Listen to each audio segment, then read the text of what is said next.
Welcome to CPF Consulting, the management advisory arm of CPF Group. Today we are excited that we'll be discussing something that is very, very close to people's hearts, organizations and change. Change really is inevitable, very, very inevitable.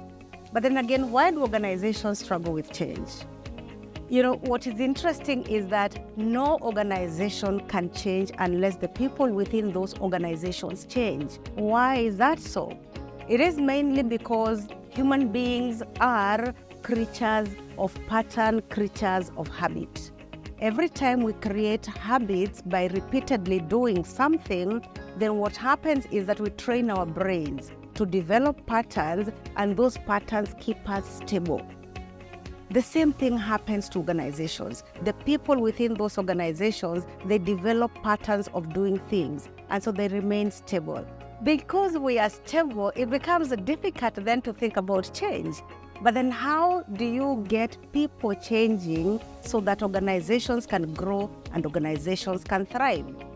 It is said that the only human beings that like change are babies in wet diaper. The baby in wet diaper has to feel so uncomfortable so that they have a cry for a change. Organizations will not change unless there is a crisis in an organization. For example, what happened during COVID taught us that change is inevitable and we must remain, all of us, individuals, organizations, teams within organizations, we must remain agile, requiring to change here and there, becoming flexible so that then we are able to do that which we need to do in order, number one, to grow, number two, to thrive in the markets that we have chosen. When you think organizational change, what exactly is organizational change? Organizational change is a discipline in management. It is both a process and it is also a competence.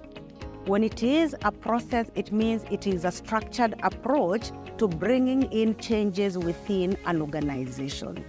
What kind of changes would we be talking about? It could be a structural change. It could be that which a lot of us struggle with. Everybody talks about culture change. You know, it could be a technological change.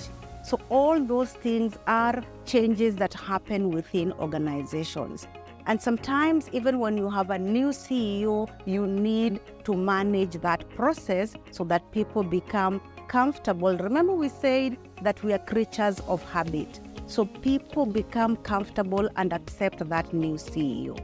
So as a process, then there are tools and there are structured methods of bringing in organizational change. And why that is important is so that change becomes as smooth as can practically be possible, because change is difficult. Organizational change is also a competence. What does that mean? Change has to be driven from the top. The top leadership must give the urgency for change. Remember what we said about a baby in wet diaper? For a baby in wet diaper to require to change, they feel uncomfortable. So what are those things that are so uncomfortable in the organization that would require people to see we really have to change? If we are going to grow, if you're going to strive to thrive, we are going to have to change. So both a process and a leadership competence. A lot of times when people are having changes in organizations, you realize that only 80% of change programs achieve their intended results. Why is that the case? It is because a lot of organizations do not really plan for that change, because the change has to be planned. And in the planning phase of a change, you really must tell people why they must change. You also want to tell people what is changing. There's a critical aspect that people do not talk about.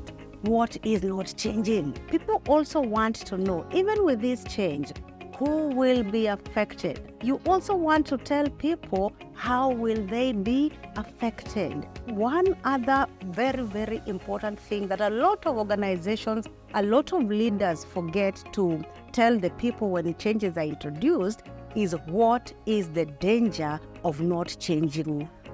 If that is not done, people don't see the urgency for change. And if people don't see the urgency for change, then they will assume there is no need to change.